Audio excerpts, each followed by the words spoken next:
saudara-saudari yang terkasih. Di sini saya Brujo Ardula, mahasiswa Institut Santi Buana.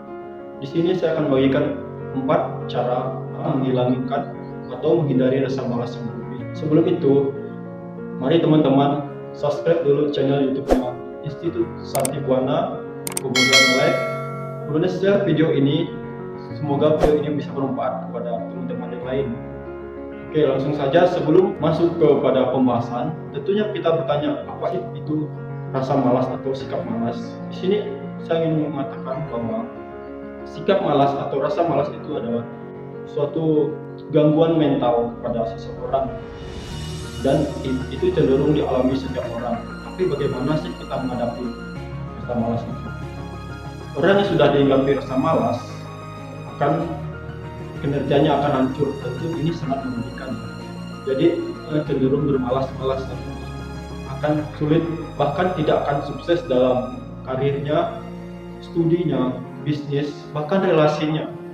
Bayangkan saja, tidak ada orang yang mau berteman dengan orang yang malas, dan tidak ada orang yang mau punya pacar malas, bahkan yang menikah dengan orang yang bisa dikatakan pemalas, hanya menghabiskan waktu bermain dan rebahan dan tidak ada tindakan produktif lainnya. Buya Hamka sendiri pernah mengatakan bahwa perkedilan terbesar dalam hidup ialah membiarkan pikiran yang cemerlang menjadi budak bagi tubuh yang malas, yang mendahulukan istirahat sebelum doa. Dalam surat Rasul Paulus kepada jemaat di Tesalonika pada ayatnya yang ke-10 berbunyi, pada waktu kami berada di antara kamu, kami memberi peringatan ini kepada kamu bahwa barang siapa tidak mau bekerja, maka janganlah ia makan. Ini juga menggambarkan kepada kita bahwa sikap bermalas-malasan bukan hanya merugikan diri sendiri, tetapi juga menyia-nyiakan karunia yang telah Allah berikan kepada kita dengan tidak memaksimalkan apa yang kita miliki dengan baik. Maka untuk keluar dari rasa malas atau sikap pemalasan, hal pertama yang perlu kita lakukan ialah berdoa kepada Tuhan. Kita sebagai makhluk Tuhan yang lemah, tentunya kita punya keinginan besar. Tapi dalam keinginan besar ini, kita juga memiliki rasa kedagingan kita yang begitu kuat, sehingga kita memerlukan rahmat Tuhan untuk mengizinkan kita atau menolong kita untuk keluar dari rasa malas itu. Kemudian yang kedua adalah kita harus membuat target yang jelas atau goals yang jelas. Karena jika kita memiliki target yang jelas, kita akan terhindar dari rasa ingin bermalas-malas. Sebagai contoh, ketika kita ingin membeli HP baru pada bulan depan, jadi di situ kita akan berusaha kerja keras ataupun menabung dengan giat supaya kita bisa membeli HP tersebut. Kemudian contoh yang kedua, bisa kita sebagai mahasiswa ingin lulus tepat waktu. Misalnya lulus tepat waktu di sini adalah 8 semester, idealnya S1 itu 8 semester. Jadi kenapa? Supaya kita bisa lulus tepat waktu, supaya tidak lagi membebani orang tua untuk biaya kuliah kita, dan kita juga bisa mencari kerja untuk memperoleh penghasilan sendiri. Kemudian yang ketiga adalah tidak menunda-nunda tugas.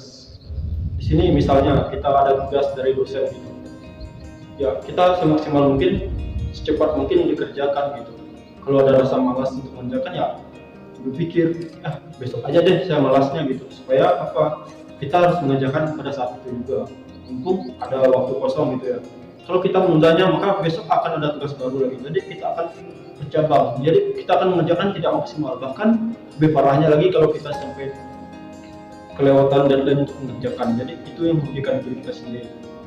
Kemudian contoh lain, misalnya kita mempunyai ide bisnis dan kita menunda-nunda untuk menjalankan bisnis. Bisa jadi ide bisnis itu sudah dijalankan atau segera dieksekusi oleh orang lain. Jadi kita akan terlambat selangkah dan peluang itu hilang dari kita. Jadi maksimalkan peluang Anda dengan tidak menunda pekerjaan yang bisa kita kerjakan pada saat itu juga. Kemudian yang keempat ialah menyadari punishment dan reward.